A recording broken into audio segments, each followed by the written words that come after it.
Teleamazonas presenta 24 horas con Carlos Sacoto. Y bien, regresamos al plano nacional para contarles que el binomio presidencial y la lista de asambleístas del Movimiento Unidad Popular iniciaron este sábado el proceso de inscripción de sus candidaturas en el Consejo Nacional Electoral. Este trámite se desarrolla de manera virtual, pero los partidos pueden solicitar asistencia técnica al organismo electoral. Se lo explicamos. Así fue como la mañana de este sábado integrantes del binomio presidencial y precandidatos a la Asamblea Nacional del Movimiento Unidad Popular llegaron hasta el Consejo Nacional Electoral al norte de Quito. Anunciaron que empezarán con el proceso de inscripción de su candidatura. Esta es la unidad de los de abajo, que junto con nuestro partido hoy nos inscribimos como el binomio que representa el anhelo de cambio de la inmensa mayoría de ecuatorianos. Pues el proceso de inscripción de candidatura no finaliza hasta que todos los documentos estén en regla. Recordemos que en días pasados el CNE anunció que el proceso de inscripción se realizará únicamente en línea, a través de su sistema informático. Sin embargo, los partidos acreditados para participar de este proceso pueden solicitar asistencia técnica al organismo electoral. La organización política ha concurrido a la matriz del Consejo Nacional Electoral a también pedir asesoramiento en la carga de la información, que es una responsabilidad tanto del Consejo Nacional Electoral, así como también de la organización política, para que puedan cargar sus documentos en la página web, en el aplicativo, y una vez que la misma organización política finalice el proceso de inscripción de candidaturas, se notificará. Es decir, este proceso pueden seguir las 78 organizaciones políticas acreditadas para participar de estas elecciones. Los requisitos para ser candidato a presidente en la República del Ecuador se debe contar con cumplir 35 años de edad a la fecha de la inscripción de candidaturas, de estar en goce de los derechos políticos, así como también no estar incurso en ninguna de las prohibiciones legales y constitucionales. Lo cierto es que el periodo de inscripción de candidaturas inició este viernes 13 de septiembre y concluirá a la medianoche del 2 de octubre. Son en total 16 binomios los que participarán de este proceso. A esto se suma además que el Consejo Nacional Electoral convocó oficialmente a las elecciones 2025, jornada que se desarrollará el 9 de febrero del siguiente año para elegir al próximo presidente y vicepresidente, así como a los 151 legisladores, es decir, 14 asambleístas más que en los comicios generales anteriores, debido al incremento de población en Ecuador, esto según el último censo poblacional. Y el ministro de Transporte, Roberto Luque, colocó un sello de clausura en un radar de la provincia del Oro. Con esto ascienden a 32 los dispositivos notificados. Mientras tanto, alcaldes de municipios tipo B presentaron una demanda de inconstitucionalidad contra la resolución de la Agencia Nacional de Tránsito.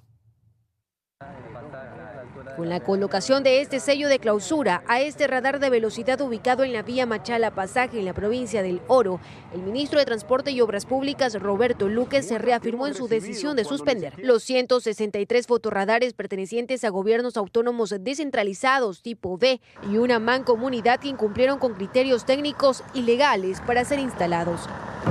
Radares que a propósito están instaladas en zonas poco técnicas, pendientes y curvas, con el único objetivo de recaudar más. Los recursos recaudados por estas multas son, en su gran mayoría, retorno de la empresa privada y no son reinvertidos en seguridad vial. Actualmente la Comisión de Tránsito del Ecuador ya ha notificado la cancelación de más de 32 fotorradares, 23 en la mancomunidad ATM Centro Guayas, que incluye Novol, Pedro Carbo, Isidro Ayora, Lomas de Sargentillo, Santa Lucía y Colimes. También se han cancelado 3 en el cantón Juján, 6 en el cantón Jipijapa y otro número importante en cantones de Balao, Ventanas y Montalvo. La próxima semana continuaremos con estas acciones en los cantones de Daule, Playas, Santa Elena, Salinas, El Empalme, entre otros. Sin embargo, estas decisiones ya generan reacción y al menos 10 alcaldes de municipios tipo B se presentaron este viernes en los bajos de la Corte Constitucional para presentar una demanda de inconstitucionalidad ante la resolución emitida por la ANT. Realmente pues, es una afectación y cada vez no quieren cercionar más a los municipios pequeños. Pero van a pasar a la Agencia Nacional de Tránsito.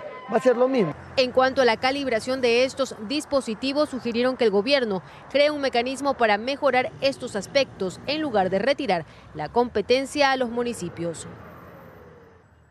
Y el gobierno destinará más de 150 millones de dólares para subsidiar consumos eléctricos de hasta 180 kilovatios por 3 meses. Este beneficio se amplió para todos los usuarios residenciales. Fue a través del decreto ejecutivo 384 que el gobierno hizo oficial la gratuidad en el consumo de 180 kilovatios hora mensual para todos los usuarios residenciales en los meses de diciembre del 2024, enero y febrero del 2025, lo que quiere decir en concreto que el gobierno subsidiará el consumo residencial de 0 a 180 kilovatios hora y el excedente tendrá que ser pagado por el usuario. Una medida que se ve con buenos ojos desde la academia, sobre todo por la mayor cantidad de energía que se usa en la costa a diferencia de otras regiones del país. Estamos hablando de 250, 300 kilovatios horas al mes en la costa, mientras que en la sierra estamos hablando de un promedio de 150. Pero asimismo a Ángel Recalde, docente investigador del SPOL, le preocupa que esta medida vaya más por el lado económico y no de la eficiencia energética.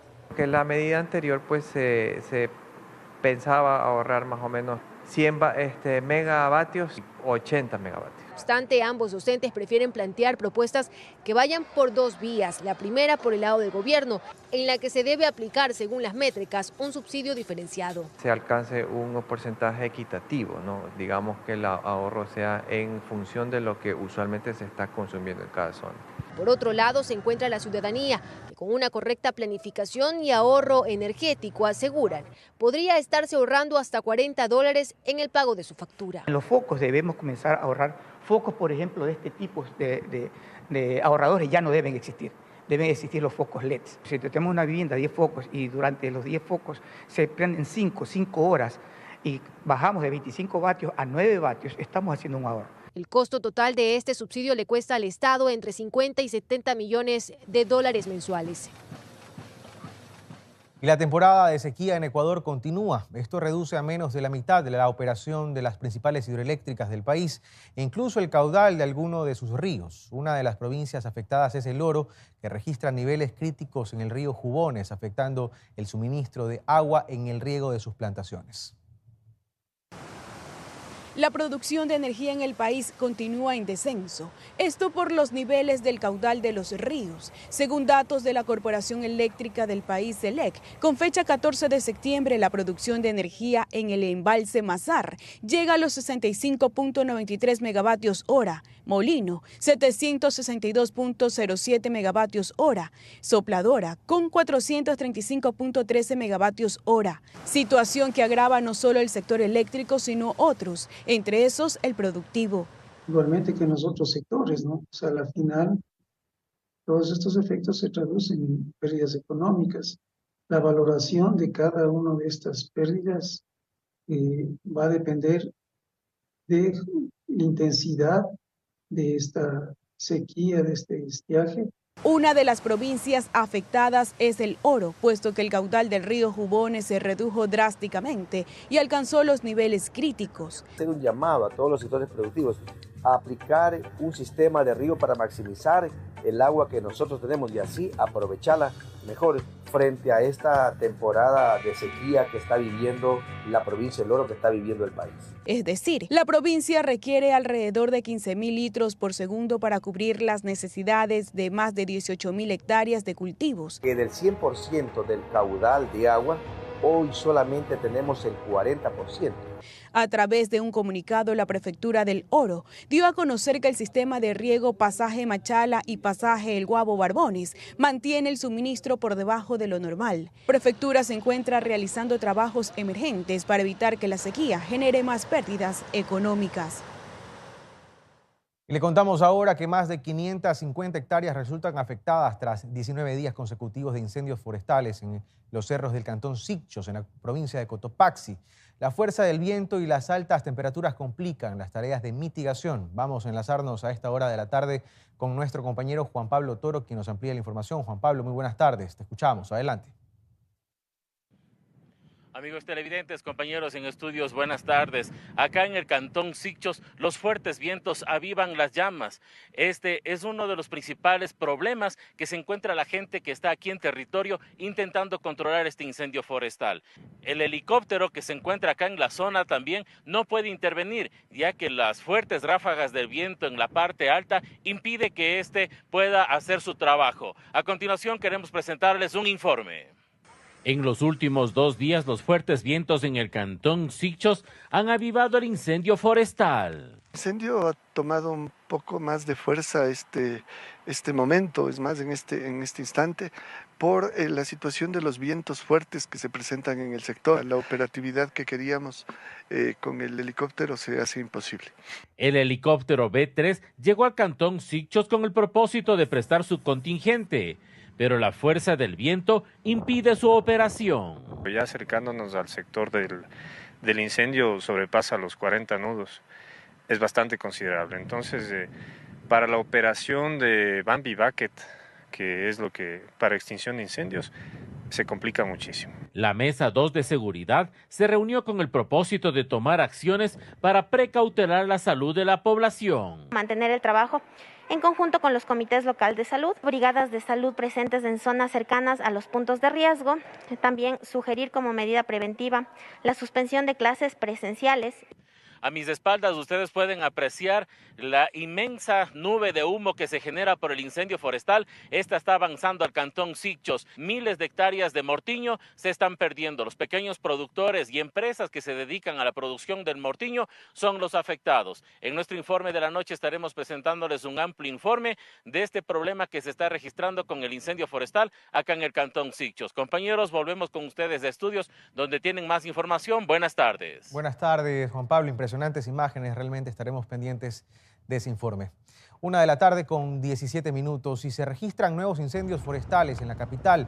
Uno de ellos en la avenida Simón Bolívar, a la altura de la Casa de la Selección, en el norte de Quito, y otro en el sector del Recreo, en el sur de la ciudad. Los transeúntes grabaron con sus celulares la columna de humo que se empezaba a observar. El cuerpo de bomberos informó que las llamas fueron controladas y aún se mantienen uniformados en el lugar por prevención. Se investigan las causas de estos nuevos incendios en la capital. Y a través de un decreto ejecutivo, el presidente de la República, Daniel Noboa, dispuso acciones urgentes a las entidades de gobierno para enfrentar la amenaza de los incendios forestales. Además, ordenó a los bancos y otras entidades públicas brindar facilidades de crédito a las personas afectadas por los siniestros. Estas son las secuelas tras el voraz incendio forestal del Panecillo en el centro de Quito. Las llamas están liquidadas por completo, pero este es el resultado. Vegetación que ha quedado convertida en nada. Un panorama similar o incluso peor ocurrió en Nayón, Itulcachi y Chilibulo, al norte y sur de la ciudad, donde la semana pasada los incendios forestales consumieron estas zonas. Sin embargo, no solo es la capital. Recordemos que en Loja, luego de 12 días de fuego arrasador, más de 7.000 hectáreas fueron consumidas. O lo que hoy atraviesa Cotopaxi. Es ante esta emergencia que vive el país que el presidente de la República, Daniel Noboa, mediante el decreto ejecutivo 391, dispuso se adopten acciones urgentes para enfrentar a los incendios forestales que afectan a varias poblaciones del Ecuador. En uno de los puntos del documento, el primer mandatario ordenó a la Secretaría de Gestión de Riesgos que continúe con los comités de operaciones de emergencia correspondiente en todas las jurisdicciones afectadas o en riesgo de incendios forestales y se continúen coordinando con los bomberos acciones urgentes de prevención, control y mitigación de incendios. También dispuso que ministerios como el de Inclusión Económica y Social, de Agricultura, de Ambiente, el ECU 911 y la Policía activen de forma inmediata acciones necesarias para brindar protección a los afectados por los incendios forestales. Eso además que se ordenó a la Corporación Financiera Nacional y Banecuador brinden acceso a créditos correspondientes para personas afectadas por los incendios forestales. Más temprano, autoridades de gobierno dijeron que se han desarrollado operativos para dar con los causantes de los incendios forestales. Sepan que todos quienes realicen actos de esta naturaleza, que pongan en peligro el orden público, serán perseguidos y puestos a orden de la justicia. No descansaremos hasta encontrarlos. Mientras tanto, solo en la capital, autoridades han presentado en Fiscalía 10 denuncias de autores de estos siniestros. Está claro que nos están provocando incendios. Gracias a Dios no hemos tenido víctimas que lamentar. Ya tenemos 4 sospechosos. Y esto nos confirma que la ciudad está bajo ataque. Solo en Quito, en lo que va del año, más de 1.600 hectáreas han sido consumidas por el fuego. Terrible, sin duda. El presidente Daniel Noboa vetó totalmente el proyecto de ley de prevención y defensa contra incendios aprobada por la Asamblea Nacional el 13 de agosto. El gobierno observó 3 puntos de la normativa, como el impacto que genera en los recursos de los cuerpos de bomberos, la eliminación de un artículo que regula infracciones de entidades involucradas con la protección de la ciudadanía y la regularización de los voluntarios como servidores públicos, entre otros temas. Y condiciones favorables para incendios forestales se mantendrán durante este fin de semana, según el Instituto Nacional de Meteorología e Hidrología, INAMI. Esto debido a las altas temperaturas que se registrarán, sobre todo en la costa y en la sierra. Altas temperaturas durante el día, niveles altos de radiación ultravioleta y ráfagas de viento se registrarán este fin de semana en varias provincias del país. Así lo informó el Instituto Nacional de Meteorología e Hidrología, INAMI, en su advertencia número 49. La temperatura máxima se mantiene igualmente elevada, ¿no? Pero las condiciones de índice de propagación o incendios en este caso es mucho más alta, debido igualmente a que las condiciones se mantienen mucho más secas a la semana anterior. En el litoral, las provincias que se verán más afectadas por temperaturas de entre 30 a 35 grados son Guayas, El Oro, Manabí y Los Ríos, mientras que en la sierra las temperaturas podrían llegar y superar los 27 grados en provincias como Loja, Azuay, Bolívar, Imbabura y Pichincha. En la Amazonía, en cambio, se podrían presentar temperaturas mayores a los 35 grados, en especial en las provincias de Sucumbíos, Napo, Orellana y Pastaza. Además, afirma el INAMI que estas temperaturas se salen de lo usual para la época y lo asocian con el cambio climático y otros motivos. Igualmente es una variación atípica que está presentando no solamente el Ecuador, sino a nivel global. Según la entidad, las temperaturas superiores a los 30 grados más las condiciones locales como la poca humedad, el estado del suelo y la vegetación seca pueden propiciar los incendios. Bueno, ya tenemos lo que es Quito, Tungurahua, Loja, Cuenca sobre todo, que igualmente las condiciones de índice de presentarse incendio es mucho más alta. Y asimismo el litoral ecuatoriano, la provincia del Guayas, Los Ríos, Santa Elena. El INAMI prevé que para el mes de octubre se presenten más precipitaciones, en especial en el Callejón Interandino, hoy afectado especialmente por los incendios forestales. Tarde con 24 minutos, amigos, estamos de vuelta con más información. Gracias por seguir con nosotros. Le contamos, el abandono y la falta de servicios básicos se acentúan en General Villamil Playas. Este balneario de Guayas fue declarado en emergencia por el elevado número de hechos delictivos. Vamos a hacer contacto a esta hora de la tarde con Sofía Huir, quien nos tiene más detalles. Hola Sofía, te escuchamos. Adelante.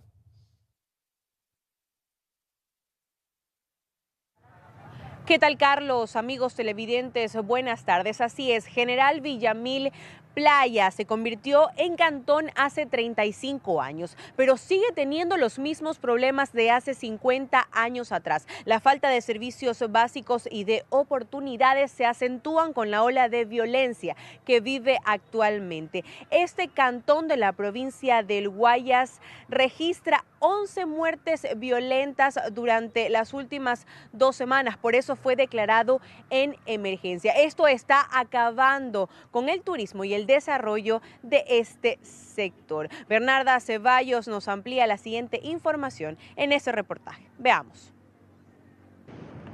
Playas pasó de esto a esto.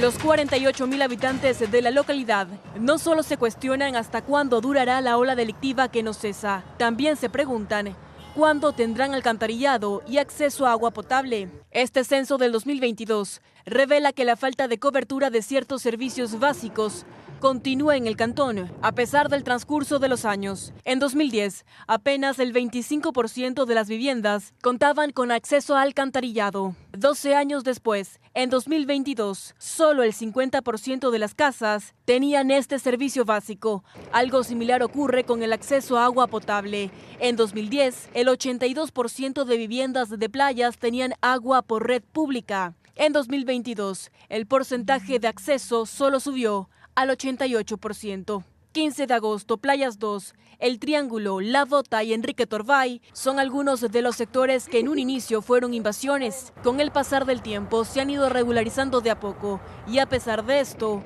aún hay carencia de ciertos servicios básicos. A esto se le añade que gran parte de estos barrios son propensos a inundaciones durante el invierno. La falta de pavimentación en las vías es otra de las problemáticas que acecha el cantón. Han tenido que pasar 20 años para que avenidas del centro como la 24 de septiembre recién sean atendidas. Mientras tanto, la ola delictiva no cesa en la localidad. Hace unos días, Playas fue declarada en emergencia por 2 meses. Y es que en lo que va de este año se han registrado 27 muertes violentas en el cantón. La existencia de subregistros en las cifras es lo que preocupa a la policía. Los uniformados de días atrás aseguraron que esto surge luego que familiares de las víctimas mortales impidieran el respectivo levantamiento de los cuerpos. Y es así como la falta de cobertura de ciertos servicios básicos, el descuido de las vías y la delincuencia provocan una sensación de angustia e incertidumbre en los habitantes del cantón. Pero quiero mostrarles cuál es el panorama de Playas un fin de semana común y corriente. Es lo que ustedes pueden observar. Debería estar restaurantes y hoteles llenos de turistas, pero esto es lo que vemos: restaurantes con sillas vacías y hoteles y departamentos totalmente cerrados. Esto debería ser diferente, ya que esta playa es la más cercana a Guayaquil, con solo 1 hora de recorrido. De hecho, el sector hotelero ha informado que registra desde la declaratoria de emergencia solo el 20% de ocupación. Esta es la información, Carlos y amigos, que tenemos a esta hora de la tarde. Ustedes tienen más en estudio. Gracias, Sofía. Un panorama complejo, sin duda, el que atraviesa Playas. Más adelante estaremos pendientes de un nuevo enlace. Allanamientos y evidencias recolectadas son el resultado de varios operativos ejecutados por el bloque de seguridad en la provincia de Esmeraldas, luego de que en los últimos días se registraran varios asesinatos bajo la modalidad de sicariato. Vamos a hacer contacto a esta hora con Gregory Rosero, quien nos amplía esta información. Gregory, tú sigues adelante. Buenas tardes.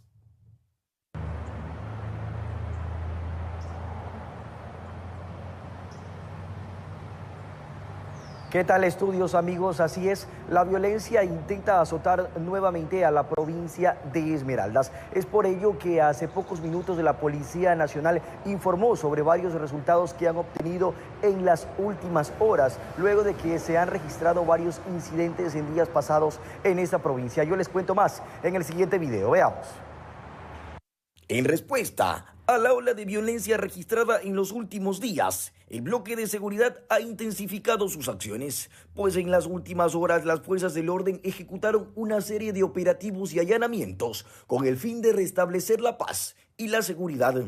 Eventos que fueron inmediatamente contrarrestados con el trabajo del bloque de seguridad, interviniendo en el sector de la isla Vargas Torres, donde efectivamente ya se pudo ubicar a las personas aprehendidas pertenecientes a los tiguerones, causantes de estas muertes violentas, como ustedes lo pueden observar, pertenecientes al grupo Gao Los Lobos. El primer evento ocurrió en el barrio 5 de Junio, sector conocido como la esquina del Bochinche. Ahí varios sujetos desataron una balacera que alarmó a los ciudadanos que se encontraban por este sector. Seguido de este hecho se produjo otro incidente en el que las víctimas fueron baleadas dentro de un vehículo que se estrelló en los exteriores de un almacén en pleno centro de la ciudad. De inmediato el bloque de seguridad realizó varios allanamientos y lograron la captura de 4 presuntos implicados miembros de organizaciones delictivas, quienes estarían vinculados a los recientes acontecimientos. Estas capturas obedecen a posibles enfrentamientos entre grupos delincuenciales organizados que se dedican a la extorsión, microtráfico, narcotráfico, disputas de su territorio entre estos grupos delincuenciales organizados. En tanto, la Fuerza de Tarea Conjunta realizó la destrucción de 400 armas de fuego que estaban vinculadas a delitos cometidos en esta provincia y formó parte de procesos judiciales tramitados en los últimos meses. Es decir, se trata de indicios decomisados en operaciones y allanamientos que se desprenden de delitos sentenciados en este periodo. Con estas armas se saca de las calles el armamento que estos grupos pueden hacer uso para hacer daño a la ciudadanía. Estos operativos forman parte de una nueva estrategia más amplia para combatir la ola de inseguridad en coordinación con diferentes entidades del Estado y con el apoyo de la comunidad local. Y bien, pues de esta manera es como las fuerzas del orden intentan frenar la violencia criminal en esta provincia. No obstante, el bloque de seguridad continúa realizando operativos, allanamientos en sectores conflictivos. A esta hora de la tarde se realiza un allanamiento en un sector conflictivo de esta ciudad que de seguro les contaremos más en las próximas emisiones. Mientras ustedes continúan con más en Estudios Centrales, amigos, una excelente jornada para todos. Gracias, Gregory. Excelente jornada para ti también. Y una cámara de seguridad captó la explosión de un vehículo en los exteriores de una empresa minera en el sector López del cantón Camilo Ponce Enríquez en Azuay. Según testigos del hecho, un individuo llegó hasta este lugar, se bajó del vehículo dejando la puerta abierta y minutos después se reportó una fuerte explosión. La policía investiga el caso como un atentado, ya que tendría relación con los conflictos entre bandas terroristas que se disputan el control de la minería. No se reportaron heridos, ni tampoco víctimas mortales, pero ha quedado el registro realmente impresionante de estas imágenes. Repetimos, un vehículo con explosivos fue detonado en los exteriores de una empresa minera en Camilo Ponce Enríquez, Azuay. Y 7 miembros de una banda delictiva fueron detenidos tras un amplio operativo en Pasaje, provincia del Oro. Según la policía, los aprehendidos se dedicaban a la extorsión, tráfico de drogas y asesinato. Junto a los capturados se halló 2 armas de fuego, municiones, varios kilos de droga, 3 motos, 2 camionetas, teléfonos celulares que serán explotados por las unidades investigativas para identificar a más integrantes de grupos terroristas. El presidente de la República, Daniel Noboa, entregó en Santa Elena 100 camionetas para las unidades de élite e inteligencia de la Policía Nacional. Su objetivo es reforzar a las fuerzas del orden en su lucha contra la crisis o contra la inseguridad que atraviesa el país. Mili Pico cubrió esta actividad del presidente de la República y nos tiene más detalles. Mili, muy buenas tardes. ¿Qué tal, amigos en estudios, amigos televidentes? Buenas tardes. Efectivamente, el presidente de la República, Daniel Noboa, cumplió agenda en la provincia de Santa Elena. Durante su intervención manifestó que este gobierno se mantiene firme en la lucha contra la delincuencia organizada, entregando herramientas para la Policía Nacional como parte de su plan de seguridad. Escuchemos a continuación las declaraciones del primer mandatario. Todo esto les estorba porque les afecta porque les estamos desbaratando sus negocios ilegales, porque estamos desvelando sus nexos con los terroristas y porque han perdido el respaldo de la gente que ya no cree en sus mentiras. Seguiremos firmes en nuestro combate al crimen organizado, esté donde esté. Continuaremos incrementando las capacidades operativas y técnicas de nuestras fuerzas de seguridad con la entrega de armas, municiones, chalecos y vehículos. Además, el subcomandante general de policía, Fausto Buenaño, hizo hincapié en que los uniformados están respaldados por el Estado para proceder a hacer uso legítimo de la fuerza y su arma de dotación. Garantizar derechos y libertades, a garantizar la vida de todos ustedes, pero no les va a temblar la mano cuando tengan que hacer uso de su arma de fuego, porque hoy estamos respaldados políticamente y con un manual de reglamento y uso legítimo de la fuerza. Así que esos terroristas que tengan mucho cuidado. Esto en la segunda fase de entrega de las últimas 100 camionetas correspondientes a un lote de 571 vehículos que serán distribuidos para el eje investigativo y de inteligencia en esta institución en todo el país, según las necesidades de cada provincia, con una inversión aproximada de 2,84 millones de dólares. Es la información que tenemos hasta el momento desde la parroquia Colonche, provincia de Santa Elena. Ustedes continúan con más. Buenas tardes. Gracias por la información, Mili. Buenas tardes. 1:00 con 36 minutos. Y continuamos. Al menos 6 servidores penitenciarios han sido asesinados a escala nacional en lo que va del año. El último caso que se reportó fue el crimen de la directora de la penitenciaría del Litoral en Guayaquil. María Daniela Icaza, de 35 años de edad, fue la más reciente funcionaria penitenciaria en ser víctima del crimen organizado. Ella se desempeñaba como directora de la Penitenciaría del Litoral de Guayaquil cuando fue acribillada a bordo de este auto rojo, a tan solo 3 kilómetros de distancia de su lugar de trabajo sobre la vía Adaule. El hecho ocurrió la tarde del jueves 12 de septiembre, cuando Icaza salía del recinto carcelario, acompañada de un funcionario del SNAI, quien también resultó herido. Ellos no contaban con custodia y por eso recibieron este atentado. Luego de 2 días de este hecho, la mañana del sábado 14, la Policía Nacional se pronunció justificándose del por qué María Daniela Icaza no contaba con resguardo policial. Según el comunicado, la funcionaria no había solicitado un análisis de riesgo ni custodia, tampoco notificado de que sufría de amenazas. Por ello, no contaba con las medidas mínimas de seguridad al momento del crimen. 9 días antes, el pasado 3 de septiembre, también fue asesinado Alex Guevara, director de la cárcel de Sucumbíos, en una vía de ingreso a la cabecera cantonal de Nueva Loja. Con él, otros 2 funcionarios resultaron heridos en este ataque. Y el pasado 31 de agosto, 2 guías penitenciarias de la cárcel de mujeres de Guayaquil fueron asesinadas en los exteriores del complejo carcelario por delincuentes en un vehículo. Previo a esto, en Jipijapa, al interior de una cevichería y junto a sus familiares, fue acribillado Damián Parrales Merchán, director de la cárcel El Rodeo. Él fue asesinado tan solo 5 días después de su posesión. También, el pasado 16 de enero, una guía de la cárcel de Lago Agrio fue abatida. Según los reportes, al menos 6 funcionarios penitenciarios han sido asesinados a nivel nacional en lo que va del año, 3 guías y 3 directores. Todos ellos, trabajadores de centros de privación de libertad, donde en los últimos 2 años se han reportado amotinamientos, ataques armados y atentados con explosivos. 1 de la tarde, 39 minutos, estamos de vuelta con más información. Gracias por seguir con nosotros.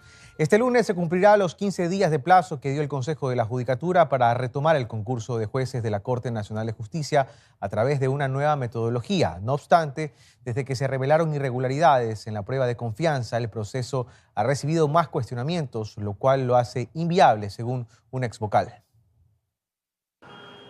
La resolución del pasado 26 de agosto, cuando el Consejo de la Judicatura declaró la nulidad parcial del concurso para jueces de la Corte Nacional de Justicia y dispuso a la Dirección de Talento Humano que realice los cambios administrativos y normativos para la implementación de una nueva metodología que permita retomar este proceso, se debe cumplir este lunes. No obstante, en estas semanas, desde que se conoció las irregularidades en el proceso, los cuestionamientos, lejos de mermar, se han incrementado.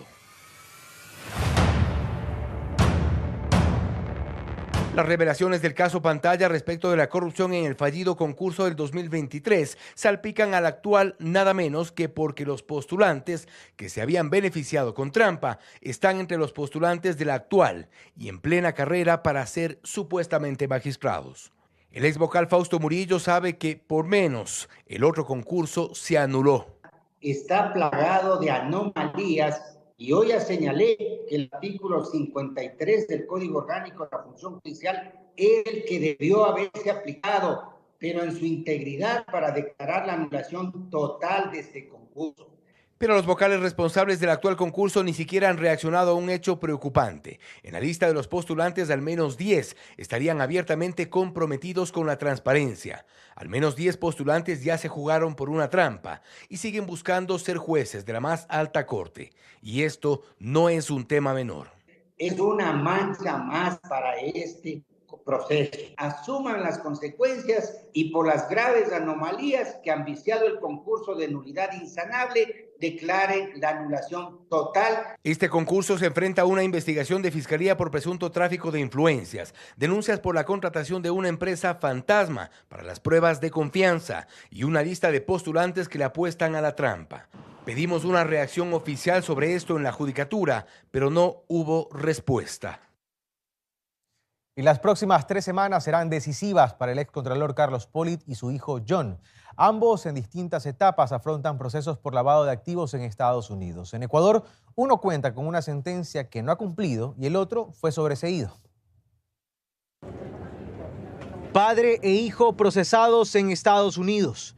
El primero a la espera de una sentencia que le permita conocer cuánto tiempo más pasará en prisión. El segundo en libertad aguardando por la lectura de los cargos que se han presentado en su contra. Son Carlos Pollitt Fayoni y John Pollitt Esteves. El primero conocerá su sentencia el próximo martes 1 de octubre, luego de que este viernes se conociera que la fecha de esa diligencia, fijada en principio para el 27 de septiembre, se volvió a postergar. El segundo, John Pollitt, fue arrestado el miércoles pasado, estuvo unas horas detenido y salió en libertad tras entregar una fianza de 14 millones de dólares, entre dinero en efectivo y bienes inmuebles entregados en garantía. Sus pasaportes fueron decomisados, con lo que no puede salir del país. El próximo jueves 19 de septiembre deberá asistir a la audiencia en la que se leerán los 6 cargos que pesan sobre él, todos relacionados al lavado de activos en el sistema financiero estadounidense, todos por los que su padre fue encontrado culpable. En esta trama, la Fiscalía estadounidense ubica a Carlos Pollitt Fayoni a la cabeza y a su hijo John como su principal colaborador. Este último fue mencionado por casi todos los testigos que acudieron a la audiencia de su padre. Co-conspirador 1 era la etiqueta con la que las autoridades lo habían señalado. Presuntamente estaba a cargo del blanqueo de dinero a través de la compra de millonarias propiedades a nombre propio o de empresas vinculadas. Ahí se pretendía borrar el rastro de las coimas recibidas por el excontralor ecuatoriano. A decir de la Fiscalía de ese país, no menos de 16,5 millones de dólares, monto que aspiran recuperar a través de la incautación de propiedades. Fiscalía ha pedido una pena de al menos 19 años de prisión para el excontralor. Su defensa, que solo rebate el monto de las coimas, aceptando por ejemplo las recibidas por Odebrecht a cambio de no levantar informes sobre obras emblemáticas del correísmo, apela a la sensibilidad de la jueza Caitlin Williams, quien ha recibido un compendio de cartas del círculo cercano del excontralor, donde se refieren a sus buenas acciones. Eso, así como los detalles del proceso contra su hijo, están por verse. En Ecuador, el excontralor fue sentenciado a 6 años de cárcel, mientras que John Pollitt fue sobreseído por la justicia. El Banco del Instituto Ecuatoriano de Seguridad Social ha otorgado cerca de 2 millones de dólares en préstamos quirografarios en lo que va del año. Según la institución bancaria, los tiempos de entrega de estos créditos se recortaron. Por medio de un proceso de solicitud vía online, las personas afiliadas al Instituto Ecuatoriano de Seguridad Social pueden acceder a un préstamo quirografario de hasta $36.800 en un lapso de 48 horas. Las tasas de interés de este préstamo van desde el 6,50% hasta el 12,84%, dependiendo del monto y el plazo al que se pida el préstamo, que puede ser de 6 meses hasta 5 años. Esto dinamiza la economía, se puede pagar temas de estudios, se pueden de repente pagar pensiones alimenticias o inclusive comprarse un televisor. De enero a la fecha se han otorgado cerca de 2 millones de préstamos quirografarios en el país, lo que ha dejado más de 3.100 millones de dólares circulando en la economía ecuatoriana. Los únicos requisitos para acceder a este préstamo son estar afiliado al Instituto Ecuatoriano de Seguridad Social por más de 1 año y tener fondos de cesantía o de reserva. De estos, el BIES podrá prestar hasta el 95% del valor, mientras que las cuotas a pagar serían del 50% del sueldo del afiliado. Si gana 2.000, máximo del 50% de lo que gana, o sea, máximo 1.000, para que le queden los otros 1.000, como le decía hace un rato, para comer, para vestirse, para... Si bien el monto máximo es 36.800, que dependerá de la garantía, la cuota no puede superar el 50% de su ingreso. Todo el proceso para acceder a este préstamo se puede realizar vía online a través de la página web del BIES. Así también, vía online, se puede iniciar el proceso para la obtención de un préstamo hipotecario, cuya entrega puede demorar hasta 45 días. Nuestro crédito es uno de los más baratos, o el más barato del mercado, va desde el 5,99% hasta el 9,10%. El presupuesto del 2024 del BIES para otorgar préstamos hipotecarios es de 650 millones de dólares, de los cuales ya han sido entregados más de 360 millones de dólares en cerca de 5.800 préstamos hipotecarios. La provincia que más accede a préstamos hipotecarios es Guayas, seguido de Pichincha. El Banco del Instituto Ecuatoriano de Seguridad Social espera en los próximos meses recortar aún más los tiempos de entrega de los préstamos que ofrece.